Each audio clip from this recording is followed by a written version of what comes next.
କାହା କାହା ପଇଡ଼ ପାଣି ପିଇବାକୁ ଭଲ ଲାଗେ, ମୋତେ ତ ବହୁତ ଭଲ ଲାଗେ। ଆଉ ପଇଡ଼ ପାଣିଠୁ ବି ତା ଭିତରେ ଯେଉଁ ବାହାରେ ସଫ୍ଟ ସଫ୍ଟ ନଡ଼ିଆଟା ସେଇଟା ମୋତେ ଖାଇବା ପାଇଁ ବହୁତ ଭଲ ଲାଗେ।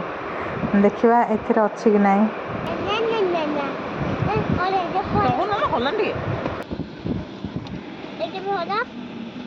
ମୋଟା ଏଟା ବହୁତ ଅଛି ତ ଭାଗ୍ୟ ବିକଜ ଆଇ ଲାଇକ୍ ଇଟ୍।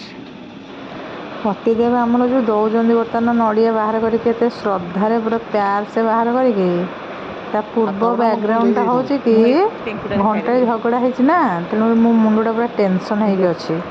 ତ ସେଥିପାଇଁ ମାଇଣ୍ଡଟାକୁ ଟିକେ କୁଲ୍ କରିବା ପାଇଁ ଏଇଟା ମୋତେ ଦିଆହେଉଛି ଖାଇବା ପାଇଁ ଏମିତି।